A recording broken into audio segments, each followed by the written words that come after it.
Have you ever really wondered how it all ends? I mean, not just us, but everything?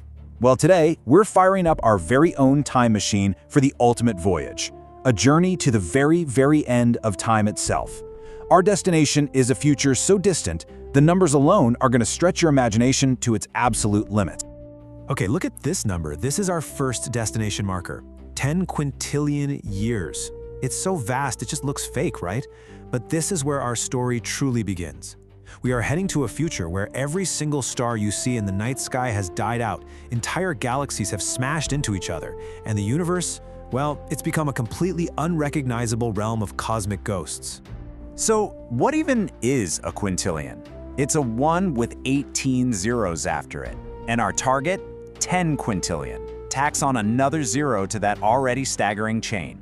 Let me put it this way. If you started counting one number every second, it would take you over 31 trillion years to get there. Yeah, we've got a long way to go. All right, here's our flight plan for this incredible trip. First up, we'll witness the final dramatic act of our own solar system. Then, we'll watch as entire galaxies collide and forge something totally new. After that, we dive into an age of darkness as the last stars finally wink out.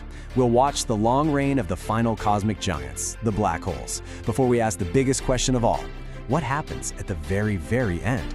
Let's engage the engines. So our journey starts pretty close to home, because before we can even try to grasp the end of the universe, we have to face the end of our own world. Let's get ready for our first time jump. Destination, Earth's distant and, to be honest, pretty terrifying future. Engaging the time drive now, we are leaping forward 1 billion years. What could possibly change in that amount of time? Well, as it turns out, everything. And here we are. What was once our beautiful blue marble is now this. A dull, brown, completely lifeless rock. You see, the sun has been slowly but surely getting hotter, and the consequences for our home planet have been nothing short of catastrophic. The new average surface temperature is a roasting 47 degrees Celsius. That's 117 Fahrenheit. This incredible heat first wrecked the carbon cycle, which killed off all the plants. Then it boiled the oceans away, turning our world into a dry, dead husk. So this is the big question, isn't it? If our home planet is totally uninhabitable, where did we go? Hopefully, we didn't just stand around and watch our world die. For humanity to have survived this, we would have needed a heck of a plan. Escaping the solar system to find and colonize new worlds is really the only option. But a task that monumental, it all hinges on one single factor: mastering energy on a scale we can barely even dream of today. You know, the survival of any advanced civilization is going to come down to energy efficiency. The technologies that waste the least amount of power, the ones that make everything smaller, cheaper, and more powerful, they would be the absolute bedrock of humanity's escape to the stars. So let's just assume we figured that part out, that humanity found a way and we survived. Because now, the story gets much, much bigger. Okay, assuming humanity made the great leap, let's jump way beyond our immediate survival. It's time to hop back in the time machine for our next stop, where we're about to witness a cosmic event of unimaginable scale. Set in the controls for 10 billion years into the future. It's a massive leap, and believe me, the view outside our window is about to change dramatically.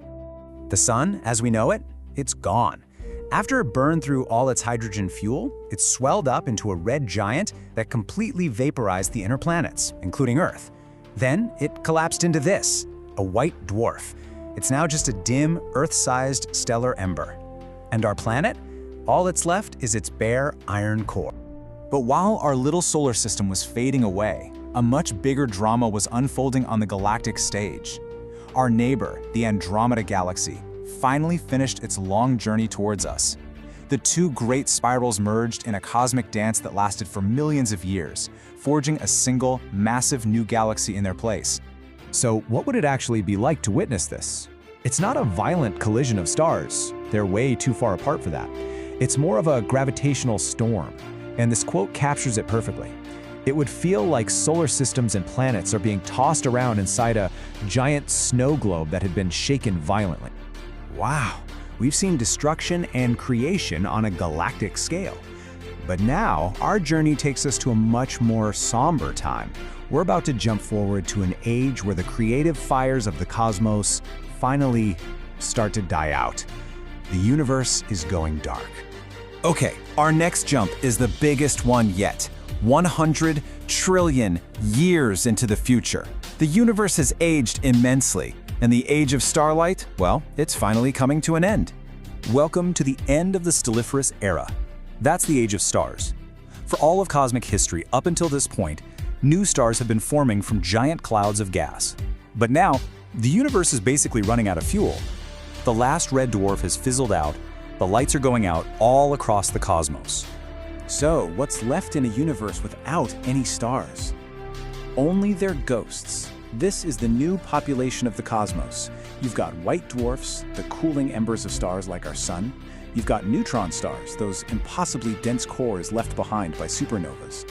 And you've got black holes, the silent, gravitational titans that are now beginning their long, long reign. This graveyard of a universe is bleak for sure, but it's not totally empty. One type of object now reigns supreme over all others.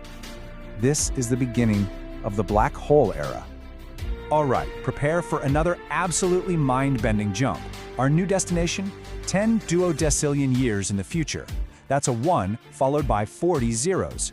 Time has now passed on such an epic scale that it's not just stars that are gone. The very fabric of matter itself is beginning to come undone.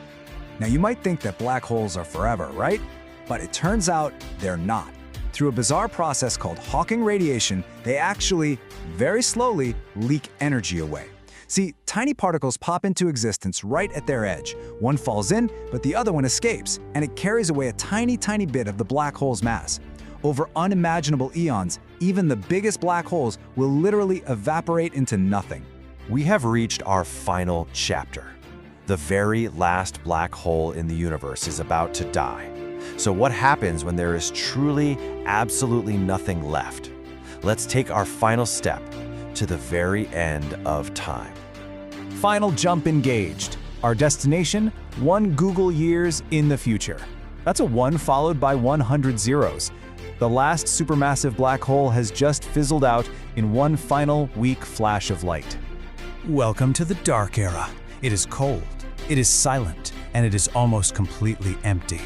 The universe has expanded so much that the few stray subatomic particles that are even left are separated by unimaginable distances. There is nothing left but darkness and the relentless push of dark energy. This desolate fate is known as the Big Freeze. And according to most scientists today, it's the most likely end for our universe. Now, there is another theory, the Big Crunch, where gravity might eventually pull everything back together for a brand new Big Bang.